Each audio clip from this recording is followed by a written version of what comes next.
Divine Grace School is a caring and loving institution which offers only the best education a school can provide.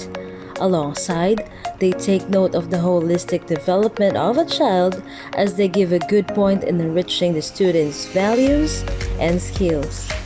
These challenging times, let's go back on how our dear Gracians reminisce their joyful experiences. What are the life lessons Divine Grace School has taught you? Divine Grace School has taught me compassion, humility, patience, and perseverance, all of which fueled me to strive for excellence and helped me forward my career as a public servant. Whatever I am today, I owe it to my alma mater. Thank you to my Divine Grace family. May you continue to cultivate and inspire students for the many generations to come. I am Rema Encarnacion from batch 2019 to 2020 from the STEM strand. Divine Grace School has taught me to focus on progression instead of perfection. What are the things that you miss in Divine Grace School? Hi, there are many things that I really miss in my alma mater. First, I miss my classmates. I also miss the classroom where we usually study, the canteen where we eat and buy foods, those approachable staff and friendly guards, and also those teachers that serve as the medium of our knowledge. But what I really miss most is being a high school student again. What are you being thankful for?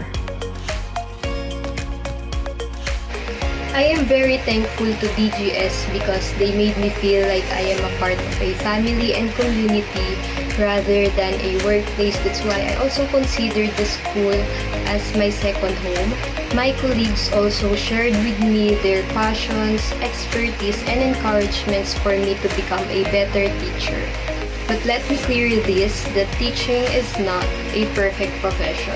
There are days I feel like exhausted, emotionally tired, but what keeps me going? It's when I get a hug and receive some sweet words from my students. That's why I am really grateful for the way students inspire me. Truly, there is no greater honor than having a role with their development. So the school's team next year is DGS Steadfast at 33, resiliently embracing the new now. So I encourage everyone to work together to continue learning delivery through various means. At the end of the day, education is still important to pass through the challenge of this pandemic. Why did you choose Divine Grace School? To have a quality education, We must have a credible institution, and that's why we choose Divine Grace School. Amidst this pandemic, we stepped forward as this year's theme says, DGS Steadfast at 33, resiliently embracing the new now.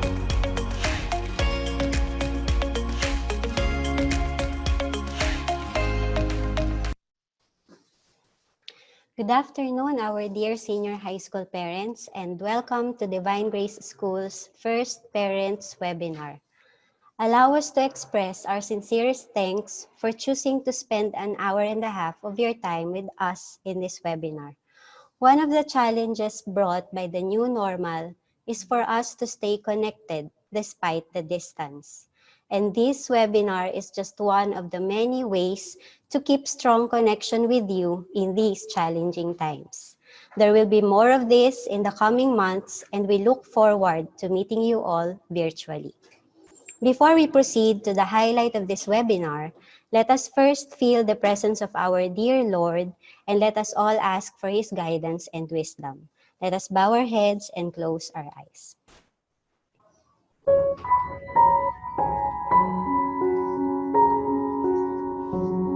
Let us put ourselves in the presence of the Lord. Dear Father, we thank you for everyone gathered here now. Thank you that you know each of us by name and have caused us to walk with you. We say that we are dependent on you and our trust is in you completely. As we surrender ourselves in adoration, we welcome you amongst us today and celebrate the gift of life that you have lavished upon each of us. We ask that you would open our ears so that we may hear your voice, open our minds so that we may receive your eternal wisdom. Open our spirits so that we may know your leading and guidance. And open our hearts so that we may receive your wonderful love. Lord, we thank you for the speakers and facilitators. We pray that you would give them great inspiration as they share with us what you have placed on their heart. We pray that you would fill them with courage and give them your peace. We ask all this in the glorious name of Jesus. Amen.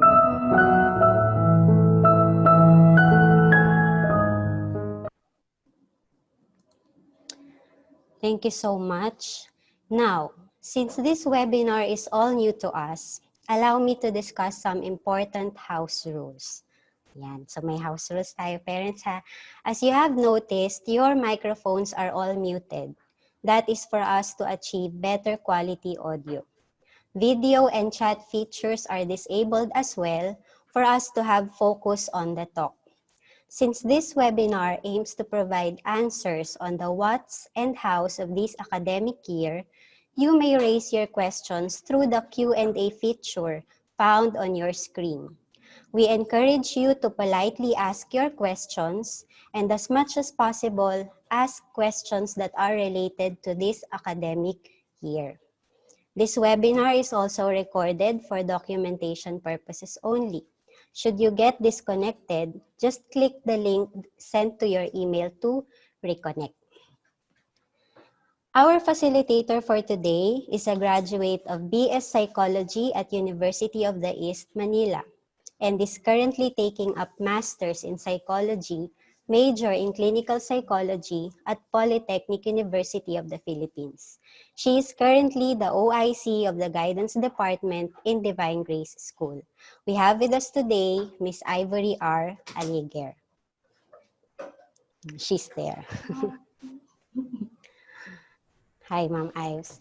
Yours truly is a licensed professional teacher, a graduate of Bachelor of Secondary Education, major in General Science at University of Caloocan City, with units in Masters at UP Diliman.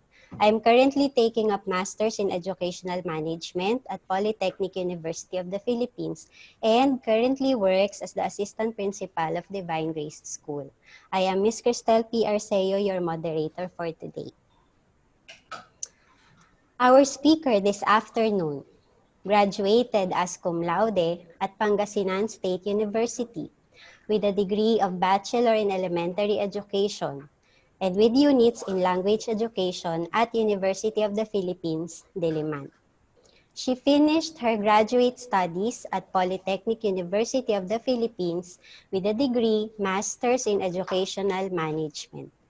Formerly, she handled the Assistant Secretary position of NOPTI, Novaliches District. Currently, she is an active district representative of the Association of Private Schools Administrators, or also known as APSA, Quezon City Chapter, to give us not just a glimpse, but a more comprehensive view of what Divine Grace School has in store for our stakeholders this academic year 2020-2021. Let us all welcome our leader, our mentor, the school's diligent principal, Mrs. Waldy F. Canalita. Thank you so much, Ma'am Cristel and Ma'am Ivory. To all the senior high school parents, thank you so much and welcome to our first webinar. This COVID crisis or pandemic has changed and is continuously changing the landscape of Philippine education. So as we approach the next academic year, our mission to provide relevant education to our children remains true and important. We cannot do away with it. That's why we are having this activity, so everybody will be informed. And as I said, this is the very first, Ma'am Cristel mentioned this is the very first webinar activity that we are doing in the history of Divine Grace School. So I would like to congratulate everyone. We are making a history. We are part of a history. Mark this, it's July 6th, the first webinar in Divine Grace School. Well, talking about 33 years of Divine Grace School. So allow me to walk you through this 33 years old natin. What is our theme for the year? By the way, why are we making this theme yearly? We are not doing away with our mission and vision. However, each year, the administrators formulate the theme for the year, which is relevant as we respond to the needs of the times. So parang taon-taon na babago yan. Because we would like to find a tool where we can anchor what is needed for the year. So this year, our theme is, well, for the first part, we'll talk about the theme, and the second part, we'll talk about the learning continuity plan. So this year, our theme is DGS Steadfast at 33, Resiliently Embracing the New Now. Steadfast because we are resolutely, dutifully firm in unwavering in embracing the challenges that we have at hand. Of course, resilient because we are able to bounce back. Ito na kami agad. Hindi na nagpatumpik-tumpik, lalaban tayo. So that attitude brings us to our characteristic as resilient as we embrace the new now or the new normal. The old normal, it's gone. So what is this new now all about? The new normal, as published in the Star, I have seen this and I have lifted this from the website of the Star. New normal may mean wearing face masks at all times, especially when you go out, because it is the way of transmitting the virus, right? So, or your employer might ask you to work at home. Some of you may be working now, pero medyo sinigway ng konti yung pag-seminar, but you're all working at home. And there will be a lot of virtual meetings just like this one. Increase in sanitation and cleaning everywhere. That's why in all our online social media, laging may nagbebenta ng alcohol tsaka mask, di ba? Because we really have to sanitize and always wash our hands because that's one way of preventing the transmission of the disease. We also will be maintaining 2-meter distance from everyone, especially when we are physically present with our colleagues, with our friends, and our family members. We have to be respectful about the space of our colleagues and our other relatives because this is where we can prevent the transmission of the disease. So there will be temperature check. So this new normal brings us to our change of behavior, of course. Like we don't see often our colleagues, our coworkers, and our relatives. We are just confined with our family. Medyo nakakasawa din po, pareho na nakakasama natin, pero it's a family bonding, right? And what are the attitudes or what are the behavior that we are able to develop through this kind of new normal? It teaches us empathy. Natuturuan niya tayo mag-empathize, lalo na sa iba't ibang sitwasyon ng mga effect ng ating COVID-19 pandemic. Marami ang mas hindi fortunate sa atin. There are those who lost their family members, their loved ones because of the disease. And also patience. Yeah, di ba? I hope you are able to realize that na virtue. Patience is virtue. Pagpila pa lang sa grocery, di ba? Hindi na tayo na-allow, even to sa drugstore. Medyo kailangan may pila. So we are able to develop patience now. Also compassion. Compassion, being kind. So sa lahat ng instances, itong tatlong virtues na to, parang kailangan na nating dala. Otherwise, tayo yung unang talo. Like, hindi ka makaintay, galit ka kaagad. Sino unang talo? Pare-pareho naman tayo na crisis. Diba po?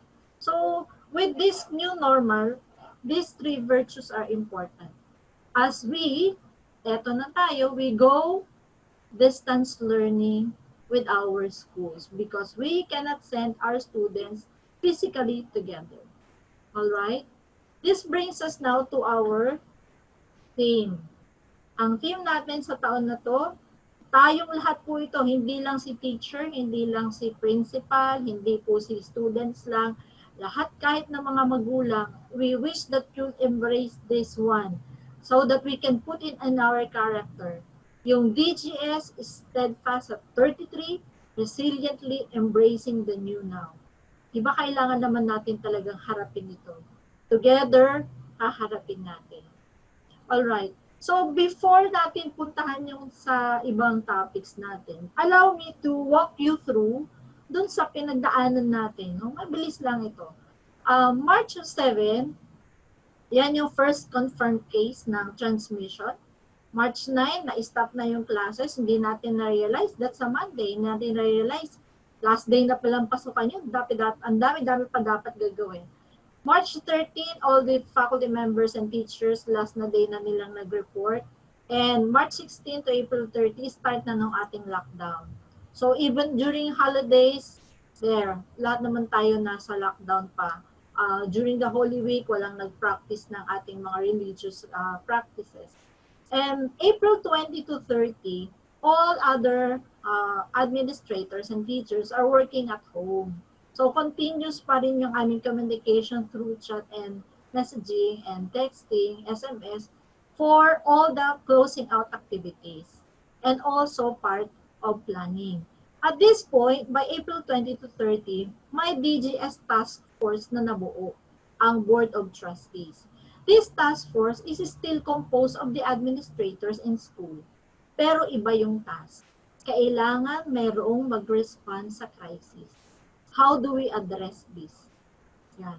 So, by May 7, nag-declare na ng congratulatory ang ating DepEd Secretary. This signals the closing of the academic year. Nag-close ng May 7. So, by May 11, nag-release naman na sila ng calendar. This signals now the start of the new academic year. This is very vital to us kasi ito yung nagsasignify na, okay, we are allowed to open and offer schooling. Before, maraming nagdadalawang isip, but wala nilang pasok. Okay lang yan, isang buong taon. Hello guys, parents, 1 year? Sa ngayon pa lang yung ating mga anak, I bet, lalo na sa mga 16 years old ninyo, 15 years old ninyo, nakakapanibago na rin yung behavior nila. For all you know, baka meron kayo hindi kinakausap dyan, baka mentally, yung mental health nila parang nade-depress na, hindi lang kayo masyadong aware. But with 1 year na walang gagawin, I don't think so. We cannot waste 1 full year. That's why, noong May 15, nag-roll out na ng task ang mga task force. Nag-umpisa na po kaming kumilos. So, let's jump. Ano ba yung mga ginawa ng task force na to? Alright, this is what we have crafted. Gumawa po kami ng roadmap on how we can achieve to continue the education at Divine Grace School. So, last May, so let's see. Sa A, student readiness. Meron naganap na survey, pagkuha ng data, how are the students, what kind of gadget do we have. I hope some of you were able to answer the survey. And this July, we are maintaining the student-teacher bonding. So they're keeping in touch with the students. We hope that by August, eto na yung mga training natin. With regard homeschool communication, this July, andito na tayo, we are doing the orientation. Just like the one we are having now, although this is not yet, hindi pa po ito yung parents orientation talaga, this is more of informing you ano ba yung plano ng Divine Grace School. So, we hope to establish more communication with you. Sa crisis, di ba, sabi nila, ang pinakamahalagang tool na panlaban sa isang krisis ay ang malinaw na komunikasyon. So, we have to be very cognizant of that, aware of that. With regard our employee, so from May up to July, up to August, na monitor ko sila. We have to safeguard also our own safety and our own security, lalong-lalo na sa pandemic na kagaya ng ngayon. We have gone through this one, information and dissemination to the staff. So, nung June naman, ito po, inventory or staffing or the job description. With this kind of pandemic, dear parents, wala po kantin ng school. So, nasaan yung mga empleyado ng kantin? So this is what we call now the cross-skilling and re-skilling. Some of the regular employees in the canteen are now diverted into helping in the mimeographing section, maintenance, etc. So this is one way of surviving. Yung tipong sana lahat may trabaho pa rin, may pagkukuhanan ng hanap buhay, di ba? So, also this July, we are now training the employees in the broadcasting, announcement, and some of our maintenance, I'm glad natuto na rin silang mag-Facebook because it is the easier way to communicate aside from SMS. So we also have the hygiene trainings, the restroom. This is supposed to be habit forming. As of now, Nurse Cell is with us. Kasama na po siya sa frontliner and she is tasked to remind everyone about physical distancing. Even if nasa school kami, kalahati lang ng mga employees are reporting every day.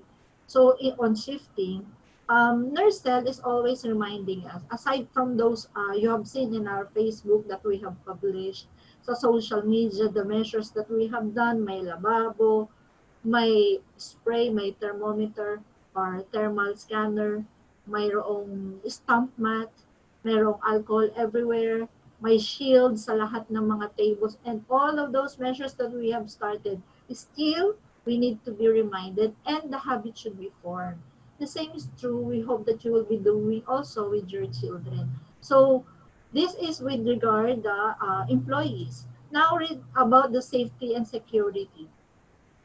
Last, say, June pa rin, we have finalized and revisited and finalized and revised some of our handbooks and adjusted the procedures with regard online and distance learning. So, kailangan talaga bisitahin natin yung ating student handbook, anti-bullying policy of the school, the data privacy of Divine Grace School, and also the child protection policy of the school. We have to adjust some of the policies there so that it should be aligned with what we will be facing, especially with distance learning. Of course, we also have rolled out here, you will see the yellow part, meron pong routine clean up and check up of the sanitation of the school so that we can curb the spread of the disease. So now, this is now the learning plan. As early as May, through the survey, we already have surveyed some identifiable and doable measures on how we can respond to this kind of distance learning. Ano ba ang magandang modality in our community? So we have this survey, and then June, we started training with the administrators, and this July, we will be training the teachers for the use of the learning management system. We have synchronized the maps with the most essential learning competencies by DepEd. I will discuss to you more about this MELC. So, ito pong highlighted color, we are now doing this. Yung mga teachers natin gumagawa na po ng mga modules and they're starting to do also the budget of work or the working plan. And there are also some tryout of the protocols of the different learning modalities. So tryout meaning tinatry na namin, inaaral na namin. Just like this Zoom, this is also part of our learning. And all right, so I think we will be discussing next about our learning continuity plan. But before I proceed to that part, I think Ma'am Cristel will be showing us something where we are now moving on to our second part. Yes, ma'am. Yeah. Thank you, ma'am, for sharing with us the school's theme for this academic year, which of course will be the anchor of all of our future school activities. Thank you also for sharing with us the timeline of events, especially when all of us were put into quarantine. Kasi medyo nawala na talaga tayo sa ulirat ng mga time na yan, ma'am, no? Now, to discuss the school's learning continuity plan and to enlighten us on the learning delivery mode of the school. So, yun ba talaga? Matutupad kaya yung distance learning na modular and online? Okay? Let us welcome once again, Ma'am Waldy F. Canalita. Thank you. Sana pala may applause tayo. We would like to let you know about what are our plans with regard learning continuity. Schools plan on the learning continuity. Paano ba natin tinitignan ang pag-aaral sa Divine Grace School? We called it DGS Flexible Distance Education, a hybrid approach. Flexible is there kasi kailangan nating maging flexible. Pabago-bago yung sitwasyon natin. Di ba? Nung March, iba yung sitwasyon nung May. Nung sitwasyon nung April na lahat tayo naka-lockdown, biglang nag-iba na rin ngayong June. Hindi natin masabi, ano kaya sitwasyon pag nagpasukan na sa public? Baka may maiba rin. So, flexibility should be there. Pero, hindi ibig sabihin flexible ay we will do away with our mission and vision. Naka-focus pa rin tayo kung ano yung dapat natin i-achieve. And this is the MELC. Later, I'll discuss about that. And why is it also hybrid? Because we are combining two modalities. All right. So this is one. Distance learning, pag-aaral ng mga bata na nakahiwalay ang mag-aaral at ang kanyang guro. Ito ay isang pag-define ni Ma'am Padolina ng UP Open University sa kanyang isang aklat noong 2015. Dalawang uri ng distance learning. Ang una ay online, e-learning. Ang pangalawa ay modular. Sa online learning, ito yung mga yon. Dalawa ang uri ng online learning. Maaaring synchronous learning. Ito yung nagaganap ng real time.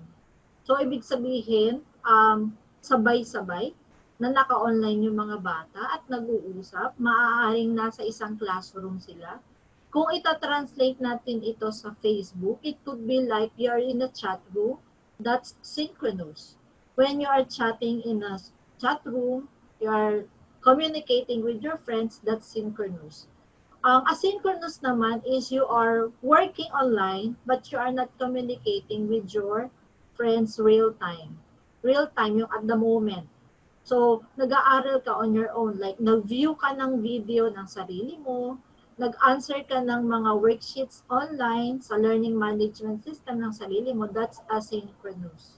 So, dalawang uri ng online, may kasabay na nag-aaral at parang nasa classroom, at yung isa naman yung on your own, that's asynchronous. So, pagdating naman sa modular learning, ito po yung mga modules written or hard copies of the actual worksheets are brought home. So, inuuwi ng mga bata yung mga modules nila. So, this may be in the form of modules, bookworks, or handouts, and it encourages the student to be learning independently. Sa ating senior high school, kaya na po nilang gawin ito. No? Ang modules po kasi, pag ginawa po yan ni teacher, parang nakikipag-usap sa kanya yung kanyang teacher sa binabasa niya. Halimbawa po, module number 1, aralin tungkol sa mga bahagi ng halaman, halimbawa. Tapos, lalagay niya doon, ang unang-unang mababasa ng bata ay parang nangungusap yung teacher sa kanya. Magandang araw sa iyo. Kumusta ang araw mo? Nakapagbasa ka na ba ng aralin mo sa nakaraang araw? Mga ganon. So, parang the module is talking to them. And it will guide them as they go through the module, it will guide them about their learning. So there is independent study supposed to be. So ano ba yung plano natin tungkol sa modules na to? Malamang napapaisip kayo, printed? Ano ba yan? Hindi magiging ano yan? Baka may COVID pa makakarating sa amin. Hindi po ganon. Nakalagay dito sa ating gawing ibaba, tuwing Thursday, mag-check na tayo ng printing and checking of the modules. So kung handa naman na yung mga module natin dyan, edi ipapak na lang ng teacher. And then Friday, ang mga modules ay ilalagay na sa isang pigeonhole or sa konteksto ng ating mga gamit dito, merong bookshelves na lalagyan ng label ng grade 11 gas, grade 11 oiler, ganyan. So ilalagay na po doon, naka-plastic na, maaaring lagyan ng pangalan ng bata yung plastic. And then, Monday po ang kuhaan. So, kung 2 araw naman na yung lumipas, assured na tayo nag-disintegrate man yan, kung may COVID man yan, at wala namang ibang humawak, nag-disintegrate na si COVID. Opo. And then, as you come here to get the modules of your children, maaari namang ibaba or iiwanan nyo na yung mga modules na natapos nila nung nakaraang linggo. At the same time, si teacher naman, pipick upin na niya yan maaaring Tuesday or Wednesday na. Okay? So, maaaring mga may tanong kayo later tungkol sa, paano yan? Ang layo-layo namin, kaya nga ako nag-distance learning eh. Kung may mga internet naman, pwede natin ipadala yan kahit online. Kaya lang kasi marami po tayong mga estudyante na hindi naman talaga walang capacity for the online. Kaya ito po yung ating paraan, no? Para makapagpatuloy sila at nakakasabay sila kung ano na ba yung nagiging lesson. Okay? So, mapag-ausapan natin yan later kung dun sa mga mayroon talagang issue sa pagkuha. Ayan, we can discuss that po during our parents orientation. Alright, so next one is the learning platform. So, maliwanag na tayo doon, distance learning, dalawang uri, online at saka modular. Doon sa online, maaaring nagkakasabay-sabay, may araw. At meron naman yung araw na solo lang siya, nag-aaral siya sa learning management system. Meron din tayong modular. Ngayon, doon sa ating online, may platform. Or ang ibig sabihin yan, parang website na kakailanganin mo para doon natin makikita yung mga resources. Halimbawa po nito ay ang Genyo, o kaya ang Nearpad, o kaya ang K-Plus, yan po yung mga nirerentahan na yung may bayad bawat bata, may presyo. Kung saan, itong learning management system na to, magkakaroon ng account yung ating mga anak. So magkakaroon ng account, lalagyan ng password, lalagyan nila ng picture nila, and then doon nila maa-access lahat ng mga resources. Halimbawa po, kung sa leksyon tungkol sa Earth Sciences, doon makikita yung maaaring mayroong larawan ng or video ng mapa ng buong mundo, ng globo, ng iba't ibang uri ng lupa. So, nakandun na po lahat. No? Bakit kaya napaka-essential nitong pagkuha natin ng learning management system? Ang Divine Grace School po, wala pong ganyang modality ng mga nakaraang taon. Kung meron man tayong online na pag-aaral, ang isinama lang po natin doon, kagaya ng in the past 5 years, science and math only. Lalong-lalo na sa junior high school na pag-aaralan po nila yan. Pero this time, parang dapat lahat. Now, with a very short span of time, we are not able to, we don't have the resources. That's why we are going to, and most schools are, halos lahat naman ng school, except siguro dun sa mga IT schools, like AMA, talaga yan na talaga yung kanilang, kanilang i-deliver na education, more on information technology. With us in the basic education, parang lahat po yata ay naghanap talaga ng learning platform. So this one, for the senior high school, bali ganyan po yung hahanapin natin. We are still in negotiation with Nearpod, but Moodle is one option kasi maganda po siya sa senior high school. Genyo, we can have, we are negotiating with them, but the content po kasi hindi masyado pang angkop sa senior high school. But we will be ready bago man mag-August, meron po tayo. For another one is yung Google Suite for Education. At lahat po yan ay malamang dyan tayo bubuo ng mga magiging classroom nila.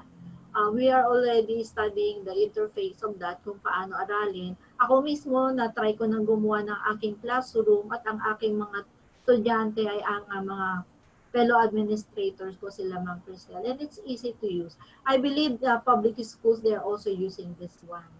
And also, magiging platform din po kasi yan sa mga homeroom.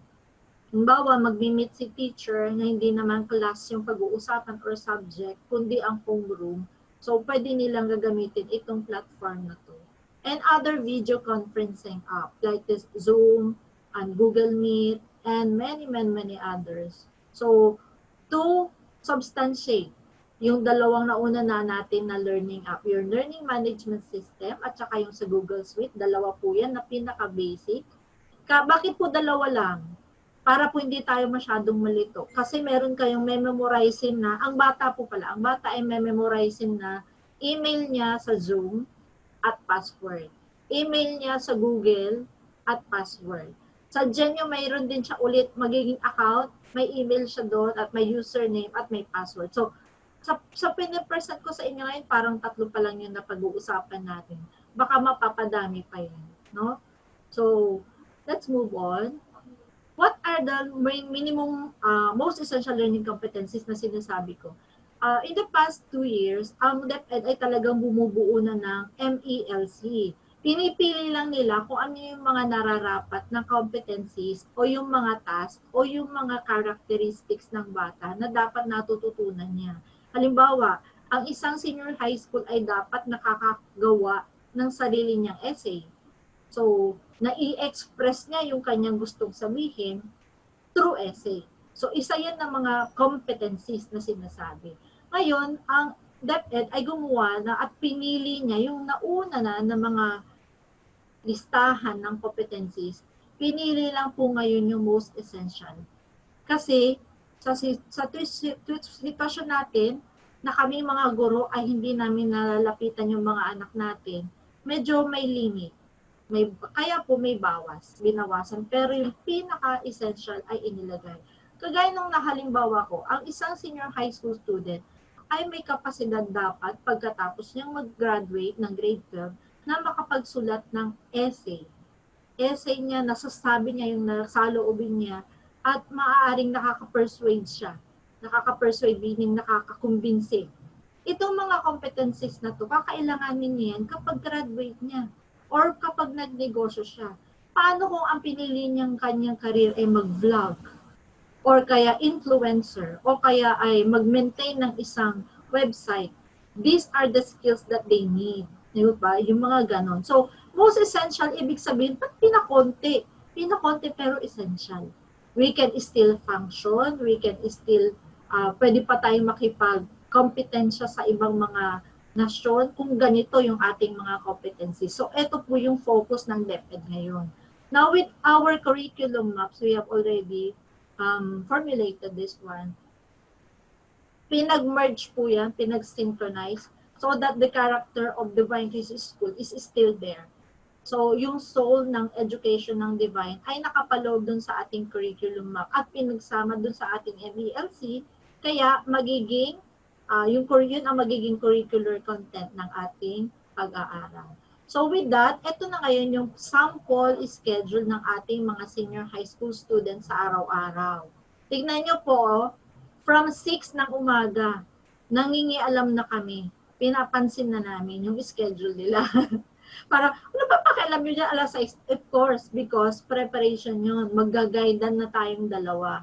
So si advisor, maaaring alas 6 pa lang, baka nagte-text na po sa inyo or nag-chat na.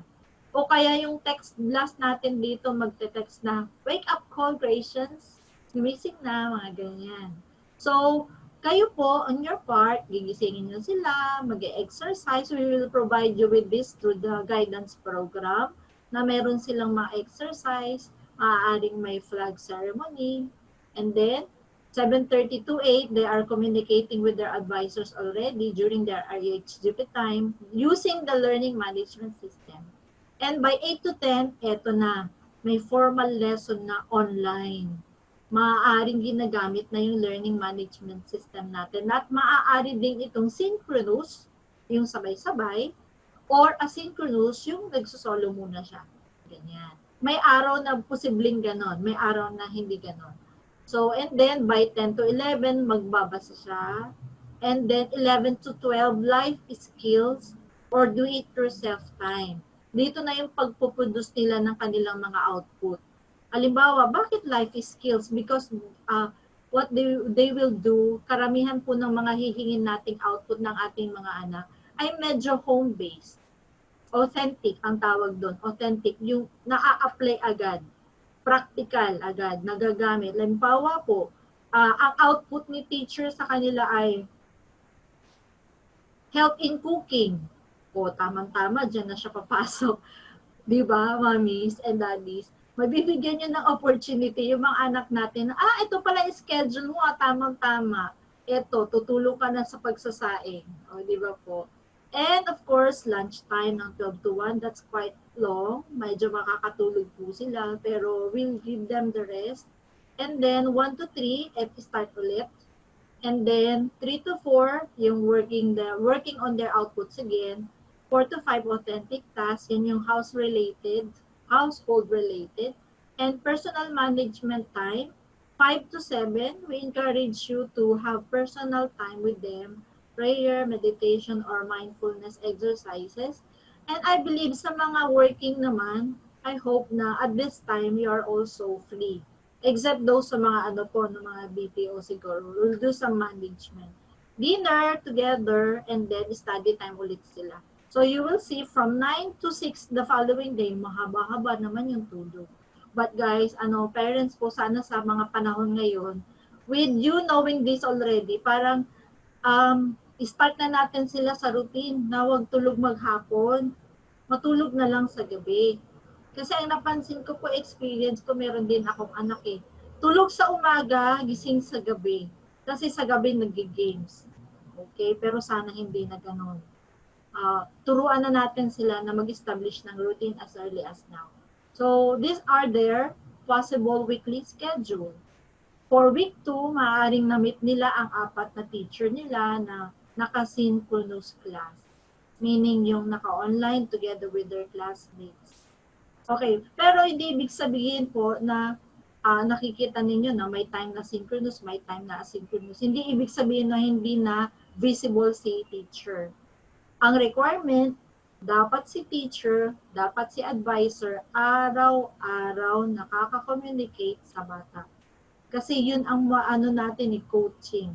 Coaching yung gagawin ni teacher.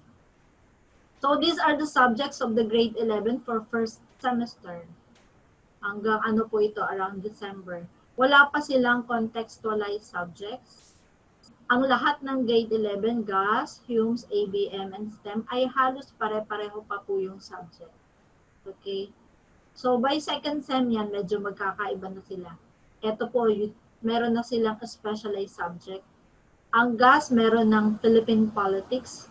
Ang ABM, meron ng accounting.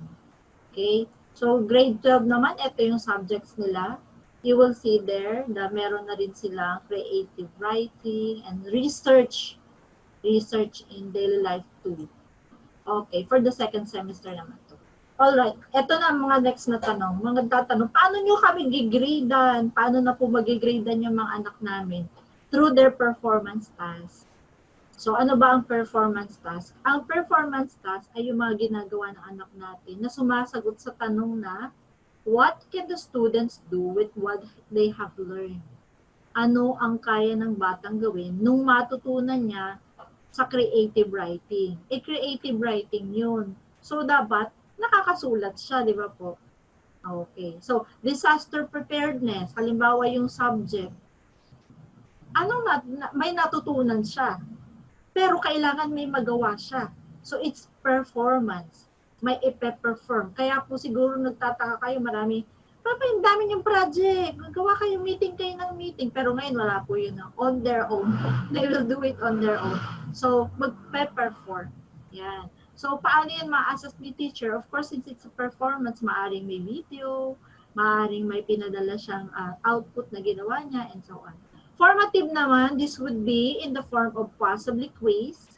Habang nag-synchronous meeting sila, nag-quiz si teacher, oral checking or evaluation.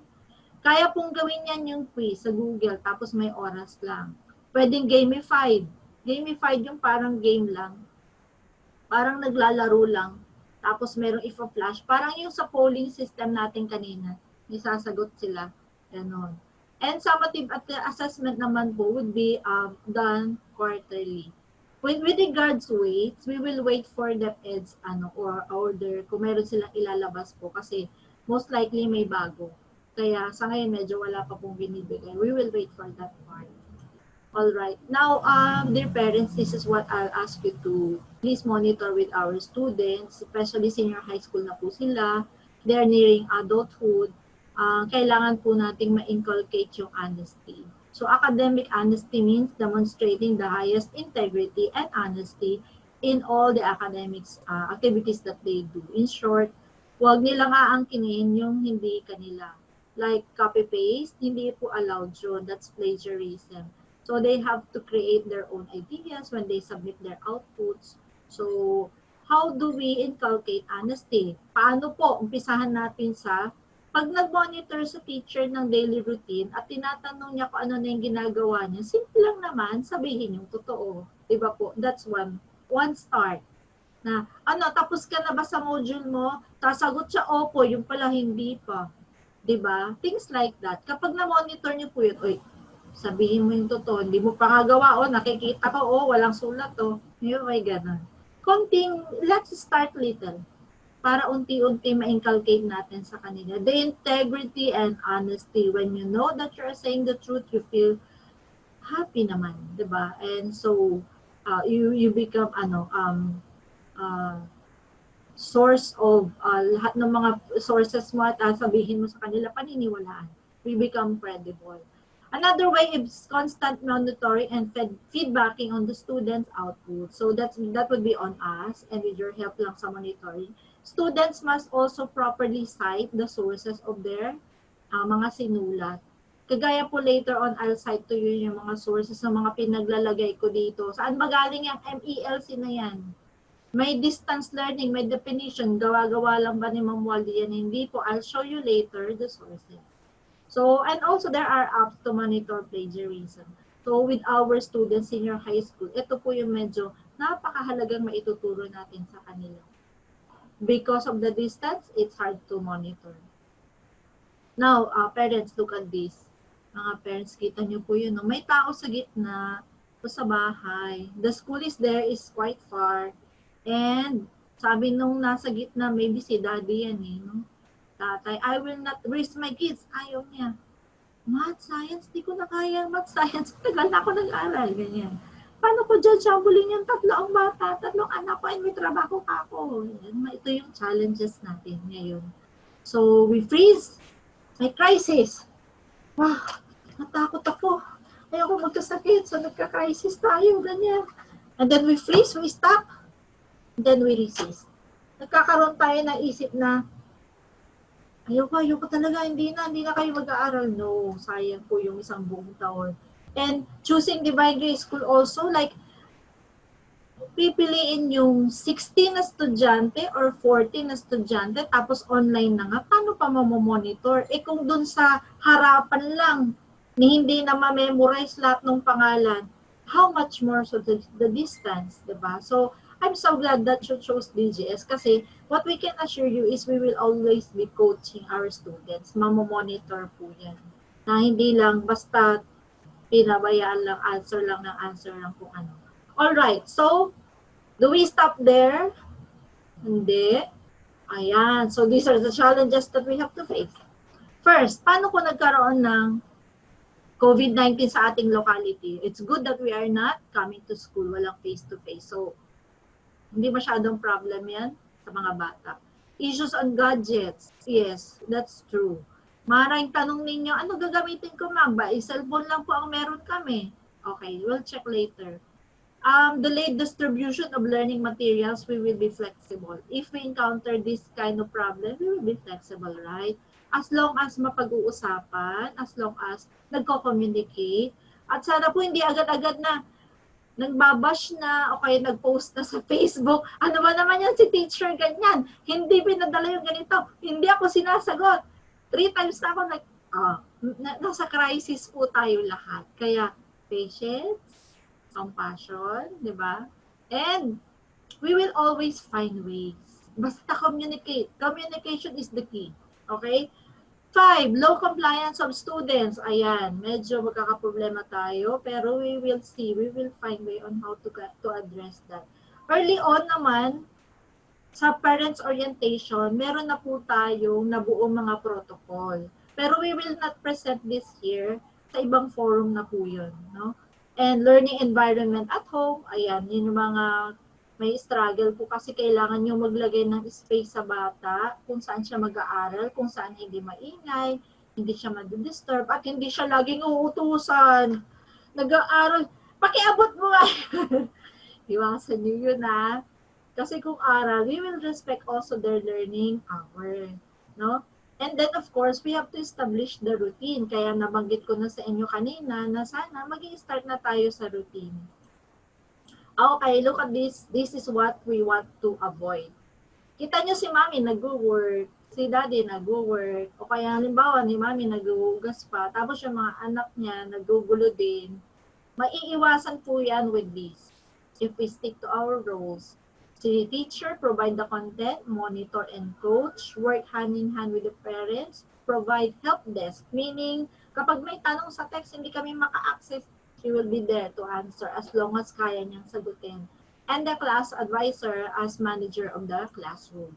The parents' role, provide materials needed by the student like study space. Sa bahay, please, gumawa na po kayo ng isang lugar. Hindi po dun sa dining table. Pagkatapos kumain, tapos kain, ligpit lahat, lagay. Gawa na lang po kayo ng isang corner kahit sa sala. Medyo layo ng konti sa TV. Gawa na po kayo ng isang table nila for them. Para po andun yung mga ibang gamit. Umpisahan na yung lagyan ng mga notebooks, ganyan po. Devices and gadget, and of course, the connectivity. Later on, I'll show you another slide about that. And then help the learner establish a routine. Ayan, pangatlong slide na po ito, routine ulit ang sinabi ko. Kasi kung po naka-establish po kayo ng routine, wala kayong poproblemahin. Kami din, parang follow-up na lang tayo, basta masundan lang nila yung routine.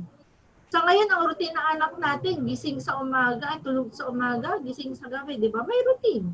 Madali po mag-establish ng routine, gawin lang habit. Okay? At kailangan consistent and persistent tayo. Assist in advancing learning objectives. Ito po yung pag-a-assist nyo sa amin. Monitor and guide the learner in the daily tasks. Help and manage the schedule and maintain courteous communication with the teachers and the school. Maaring tanong ninyo, Ma'am, mag-work po ako Sa senior high school naman po natin, konting text lang or call na monitor natin sila. Alright, so eto yung sinasabi ko about gadgets. So if you are using a smartphone, ano ang capabilities ng smartphone? May office tool, may camera, may photo editing, may audio-video recording, may video conferencing. Tignan nyo po, from the smartphone hanggang tablet, hanggang laptop, hanggang desktop, lahat po yan meron, no? May office tool, may camera, may photo editing, may audio recording, lahat po meron. Ano pinagkaiba nila? Mobile yung smartphone, meaning nadadala kahit saan. Tablet, mobile din, nadadala kahit saan. Laptop, portable. Portable siya, meaning mabubuhat mo, lipat-lipat. Desktop yung hindi mailipat, syempre, di ba? So, yun pinagkaiba nila. Ano naman yung limitation? Sa phone, maliit yung screen. Tablet, maliit yung screen.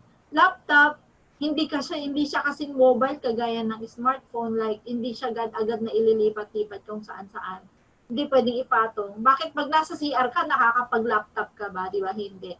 Pero yung mga bata, kapag smartphone and tablet, ayun, kahit nakaupo, gumaganyan-ganyan. Diba? So that's the difference between mobile and portable. Ito naman sa desktop, ito, nasa single location lang siya. So, but the features of it ay halos pareho lang. No? Alright, okay, wait, before I go to this one. With regards the connection, kaya nga po lagay tayo ng modality ng modular Kasi kung mahihirapan din sa connection yung mga bata, like we only use data, mga ganyan, we will see how we can adjust to that problem, no? And also, some parents might be asking regarding the, paano yun apat sila? Grade 10, grade 11 yung isa, sabay-sabay. We will discuss that po sa parents orientation when we already have the schedule. Kapag naka-layout na tayo ng schedule ng isang grade 1 hanggang grade 10, tapos nakita natin yung schedule, then we can arrange. Pwede nating arrange, doon natin makikita po. Okay? As for now, of course, we will try our very best. Pag i-schedule pa lang, syempre, we will try our very best na dapat hindi siya magkakasabay-sabay. Okay? So, this is what we expect for the whole year. Nandito na ang August 3 to 21, first grading. October 22 to 16, December 16, second grading, third grading, and fourth grading. 54, 38, 43, and we will be tackling around 200 days po until April 30. Okay, so April 30 will be the end of classes. Important schedule, enrollment is still ongoing. And our parents orientation ng junior high school and senior high school between August 10 to 14. Hindi po ibig sabihin yan na 5 days kayo pupunta dito. Hindi po. Ialat lang natin yung schedule. Example po, August 10, umpisa natin sa grade 12, mga ganon. But we will wait muna sa ating provider with Genyo kung anong araw yung ibibigay sa atin. We will inform you about this. Kasi we will discuss about how to manipulate the app using the phone, paano mag-access, password. Ibibigay na namin dyan siguro mga 3 o 4. 4 na username and password na babaguhin ninyo pag naka-access na kayo sa kanilang gadget. And online learning protocols, yun yung binabanggit ko kanina. Ano ba yung mga dapat nating isaalang-alang kapag nagka-online yung bata? Okay ba na si mami nasa paligid at silip ng silip? Parang nandun po yung ating sinasabing space and respect. So there are some protocols po. And homeschool communication. How do we help each other pag hindi makalog on? It's things like that. And arrangement for the transfer and mobilization of the modules. Ayan. And then nabanggit ko na yung sa password. All right. So most of you know about this already, the admission of new students. It's already published in our social media and also in our website. I hope we'll encourage other students. We're nearing the end of our presentation. Ato yung pinakamahalaga, pinakaaabang nila. Ano ba ang mga binawas sa ating fees? Alright. For most of us, lalong-lalo na po itong sa mga senior high school, marami po kasi ang under voucher. So when they enjoy the voucher because they come from the public school or they are EVS recipients from junior high school, automatic kasi may voucher. For those who are not, ito po yung nabawas natin. Last year, these are our miscellaneous fees. So we eliminated 485 from our medical fee. You will not be checked up by the doctor anymore here. So the library fee is eliminated, athletics fee, student services fee around 130, and the computer fee because we have this before. Alam nyo, kita nyo po yung ating miscellaneous fees. You will see there, wala pong naniningil dyan ng electricity fee, wala ding water fee, wala ding air condition fee, wala po. Parang pasok na yan kaagad doon sa inyo fees. Alright, for our tuition fee, ito po yung tuition fee talaga na-approve ng DepEd. So, kung cash, 18, kung semestral, 19, kung quarterly, and then kung monthly. Itong pinakita ko po sa inyong example dito, ang all fees nila ay parehong 27.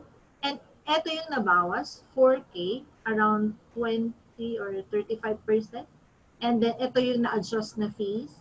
Pero dahil meron tayong learning management, na ito yung irerenta natin sa kung sino man yung mapipili natin, kung Genyo man yan or K+.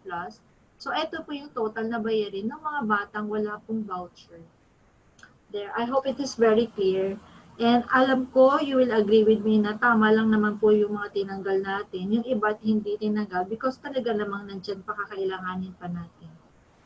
Alright, so we're almost there. Ayan yung mga contact numbers natin. Dear parents, yung medical dental, reduced lang yun. Pero meron po tayong school nurse dito because we have talked with our pediatrician.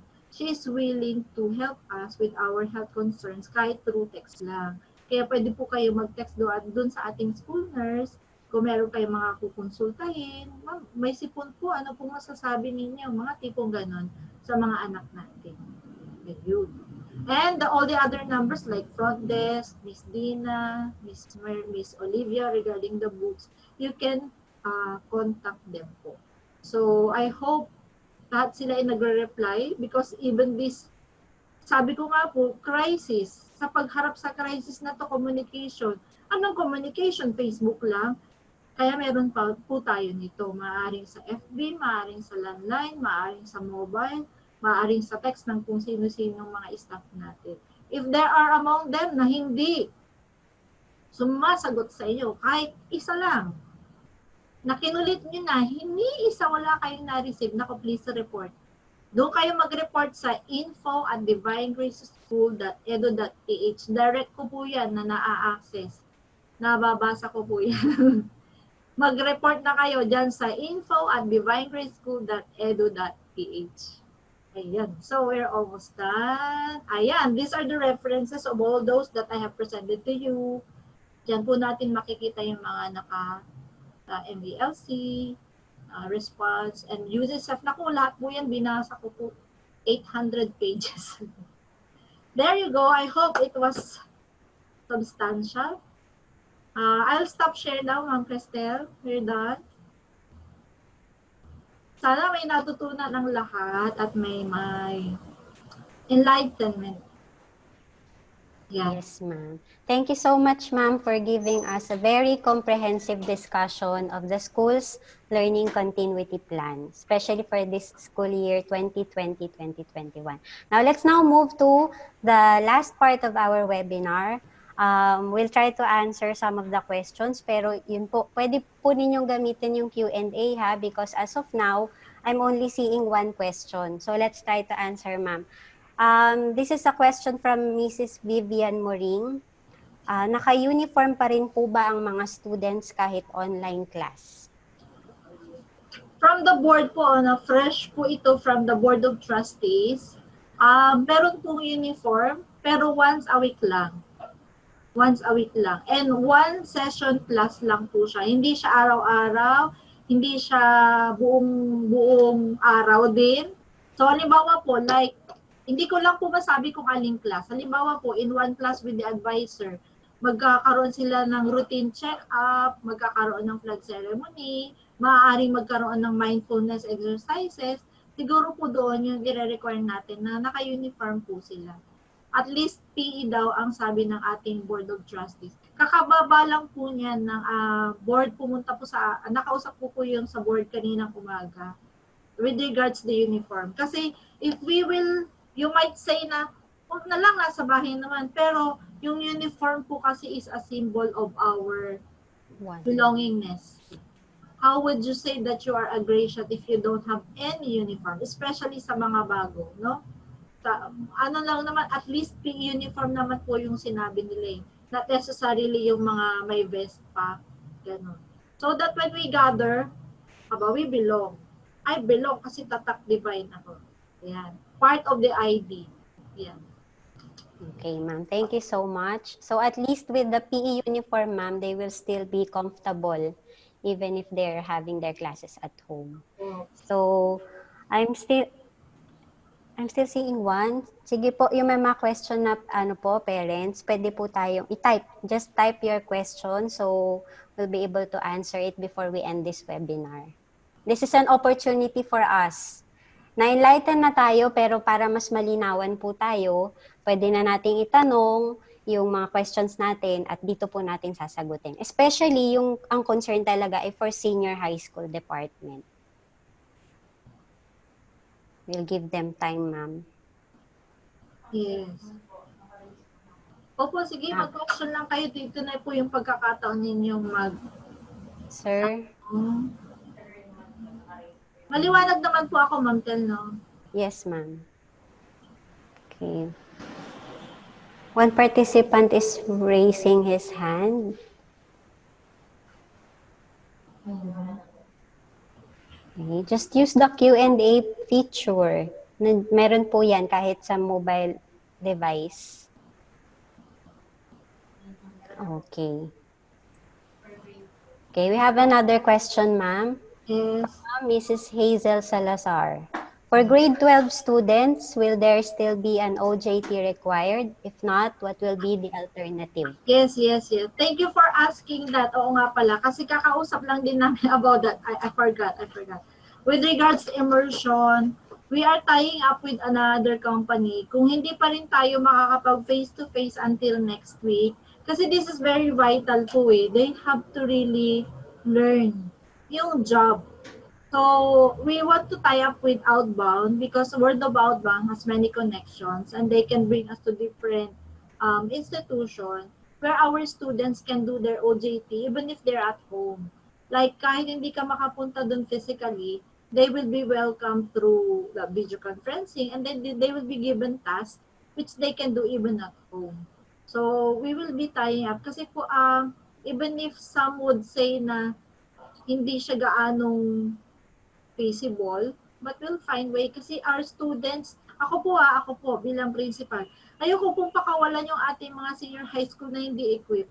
Kasi ang ating mga senior high school na nakaraang batch, they were able to practice doing the medical mission. I'm so happy that these kids are able to experience that. May nakapag-work po sa um, car company, mga ganon. So they already have ideas and realization with what career they might be pushing through. Pero at least with this minimal, kahit man lang work from home maibigay sa kanila, will tie up po. So thank you so much for raising that question. Yeah. Okay, ma'am. Salamat. Ma'am, another question is, Yes. Rosette Harabata, am I pronouncing it correctly? Araw-araw po ba ang online class? My daughter is incoming grade 11. According to our schedule, ang online po kasi is pwedeng asynchronous, pwedeng synchronous. Yung synchronous, yun yung kasama niya yung mga teacher niya. But there's a possibility that there will be daily. Araw-araw po, may posibilidad po yan. Because the senior high school, they are the most ones in need of this. Kasi how can we train them kung puro lang on their own? So, most likely po araw-araw. Pero, we'll hope we can find na, I hope hindi naman problem yung, bakit kaya naitanong ni Mami yun, no, Ma'am Tel? Maybe problem yung, yung connection. Connection. Possible, ma'am. You know, in one seminar that I have attended, sila mismo, those in the multimedia or something, mga ganyan, companies na mga ganyan, sila mismo ang nagsasabi that sa atin kapasidad sa buong bansa, medyo talagang mabagal yung mga internet connections natin because of we only have 2 networks, di ba po? So walang masyadong option. But we'll find way na kung ang magiging problem ng bata ay na-disconnect siya, our teacher will be doing differentiated instructions also. Ang differentiated po, ibig sabihin like, they will be adjusting. As I said, flexible po. Pero you'll have to communicate with us kung ganun po yung magiging problem ng isang bata, lagi nalalag out, mga ganun po. Kasi pag-aaralan din natin ng ano ba ang malakas na internet connection sa inyo? Like, okay ba na Globe? Okay ba na SAT? Okay ba na Smart? Mga tipong ganun po.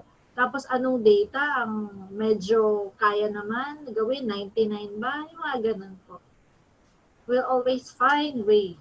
Yeah. Yes, ma'am. Okay. And then we have 2 questions here, ma'am, which are related to the voucher, the senior high school voucher. The first one is from Mrs. Isabel Gaan. Paano po if deducted yung voucher? How much na po ang tuition fee? And the other one is from Mr.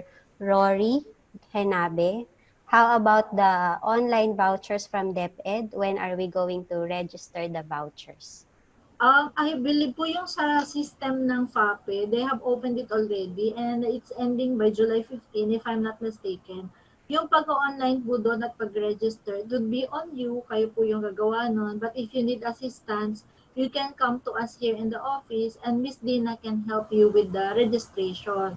Meron naman tayong facility dito sa school ng may computer tayo na may internet, pwede po kayo ma-assist para makapag-online po kayo. With regards the other question kung madagdagan, around ano lang po yan, last year, our students who are enjoying the voucher, ang binabayaran lang nila something like 600. Eh ngayon, nagbawas pa po tayo, parang 4,000 yung naawas, di ba po? When we computed the monthly, parang lumalabas po siya mga 300 or 400 na lang every month. Yung babayaran ng mga may voucher po. Yeah. Okay, ma'am. And then, kaya pa, ma'am? We still have few minutes, yes. Okay. 2 questions again related to the modules naman po, ma'am. Yeah. from Mrs. Paginto, ma'am, magkano po yung module? And then from Mrs. Freda Kayanan, do we need to purchase set of books pa rin ba for grade 12 or included na sa modules nila ang mga links or of references or literature sa mga websites? Okay. Ano yung unang question, Ma'am Tel? I'll answer first the first question. I Wait, think I ma'am. forgot. How much po ang module, ma'am? Ayan, you're not going to pay for that because that's already included. May mga worksheets na po sila. Kami po yung magpo-produce dito, mapapadala na po sa inyo yan, nakasama na po yan dun sa ating fees. So, gaano man yan karami, like 7 to 8 pages weekly per subject. Ayun po yung parang minimum required ng DepEd, 7 to 8 pages per subject in 1 week. So if they have 8 subjects, 8 modules na ang kanyang pages ay 8 for each week. Yung i-expect nila na i-accomplish. So wala pong bayad. As regard the other question, it's about the, what's that again? The modules pa rin, ma'am. Okay.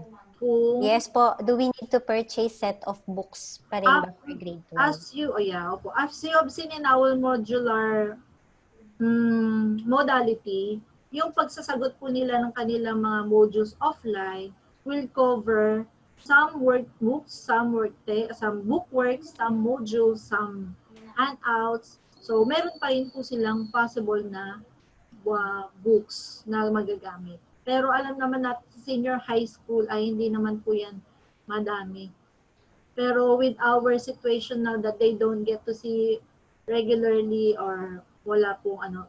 And also, I think meron pa rin po tayong books. Apo. Pahabol, ma'am, na question, paano po makukuha ang modules? Ay, yun. Sige, may mga nagre-raise ng hand din, ma'am. Apo. Sige, I'll answer that part. Yung module po natin, it would be on you. Meron po tayong lagayan dito sa malapit sa gate. Naka-bookshelves po siya. Ilalagay na namin sa plastic yung mga papel. So, maaaring naka-staple o naka-brine. So, ilalagay po yan ng teacher by Friday.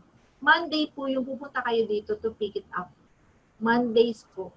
Monday na. So that yung papel natin na nandun, ay hindi na natin iisipin na mayroong pang COVID man o may mga particles na kung ano mga virus pa doon. Kung sakali man mayroong humawak, the last time na may humawak ng Friday, tapos pick upin niya ng Monday. At the same time, pag nag-pick up po dito ng Monday, pwede na rin siyang magbaba or mag-submit ng mga nakaraang modules. Ganun po yung mode of transmission na iniisip natin. Although, in our planning last May, pwede natin po itatap yung ating mga school service because they are still here. We would like to give them some functions also para meron din silang work pa. Itatap natin yung EDL services for delivery. Pero that would be another usap. Kung meron po kayong hihinging delivery, syempre mag-charge po tayo ng delivery fee on monthly basis. Usapan with the EDL services na po yun. Some more? Will students be allowed to pick up modules, ma'am? If they are adults, if they are already adults, I think so. We will allow them. Pero mamis, yung restriction ng students kasi parang our students sometimes take the opportunity to make pasyal. Diba? Kapag pinayagan natin makalabas, paano kung sabi po ng IATF, bawal pa sila. So, I think we cannot, hindi ganoon kadaling sila. Yes. Allowed po yun as long as adult na po. Adult. Opo. Depending on the IATF. Pag naglalabas si IATF na 20 years old, hindi pwedeng lumabas. O di kasama po yung natin, mga anak natin hanggang 18 years old, they cannot go out. So it's going to be us. Okay, ma'am. Ma'am, related question, what if no one can pick up the modules because parents are working po? Ano po siya, di ba po we have the option ng online, isa-send siya as soft copy. Yes po. Meron po tayong ganong option. And then they will just print it po or send. Opo. And then another question, ma'am, sa pag-take po ng UPCAT, school na po ba bahala sa pag-process ng papers? We will coordinate with you. In the past years, lagi pong ang guidance ang nag-head at nag-aasikaso ng mga papers. So we will communicate with you para batch processing. However, depende din yan sa UP. Kung hindi naman na sila mag-a-accept ng binabatch process, then we'll advise you na magkakanya-kanya po. Okay Pero po. we will communicate. Si Ma'am Ivory, meron naman po siyang contact dun sa UCAT, di ba? This is the fourth year Yes, na ma'am. nagpa-batch processing na po siya. Apo. And we will depend on the announcement of ma'am ng UP. I'm seeing Miss Angeline Alcala raising her hand. If you have questions po, I encourage you to just use the Q&A portion so we can answer your question po.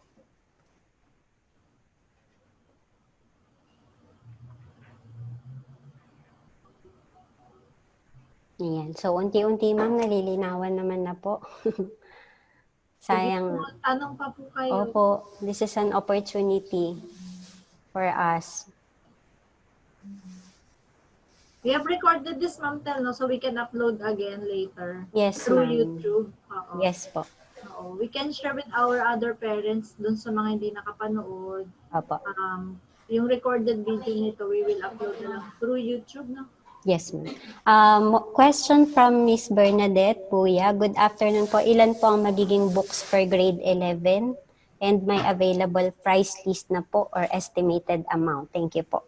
Well, sir, for now, wala pa po available price list, pero it's going to be around 4 to 5 work text. More on work text. Bakit po siya work text? Kasi yun po yung pinaka-useful sa kanila when they go. Magagamit po talaga nila. It's a practice eh. Practice sa mga senior high school. Hindi masyado na yan sa content eh. So, I think it's going. Pasensya na po, wala pa pong list ngayon. We'll ask Miss Olivia to work on it na po. Sana Okay. po next week meron na, no? Sana yes, ma'am. Okay po. Yes, Miss Angeline Alcala, please type your question. Hindi po ma-disable yung Naka-disable po talaga yung setting niya sa video. Because it's a webinar. I'll ask Ma'am Ivory po na lang. One question on kailan release ng card for their grades po?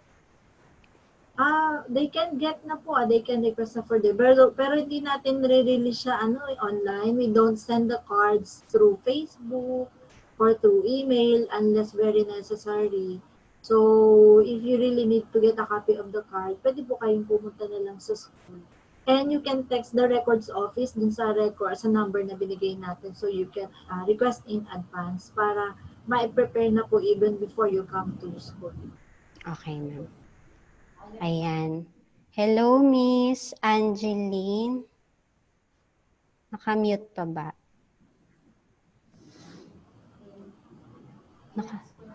Okay. So we're trying to unmute you po, Miss Angeline. Pero we have question from Mrs. Salazar. Do we get to meet the senior high school teachers as well online and learn about their profile or educational background? Yes. I'm happy to tell you na most of the teachers have stayed with us. Kaya kung sino po yung mga nakilala niyo before, sila pa rin. And there are those who left naman. We will meet them po sa parents orientation. And for now, we have this plan with Ma'am Cristel that within this week, lahat po ng ating mga incoming students will be reached out by their temporary advisors para po yung communication tuloy-tuloy so that other queries that you might be asking, medyo masasagot na po nila. Pero we will be doing that within the week pa. So pag-meet po ng ating mga teachers, we will do that po sa ating presentation. Okay, ma'am. Hello, good afternoon po, Miss Angeline Alcala. You're now unmuted. You may now ask your question po.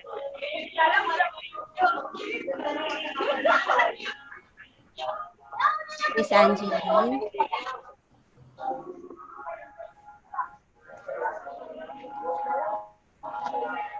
Hello, Miss Angeline.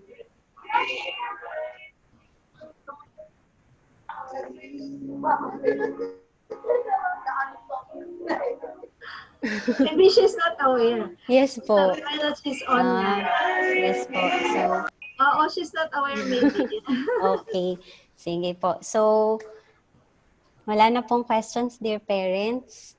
Mukhang na-enlighten naman na sila, ma'am. And we'll have another webinar naman po. That would be our parents orientation na po by August. Tama, ma'am? Opo. Yes. Okay. Any final reminders? Ikaw, Ma'am Tel, do you have any final reminders?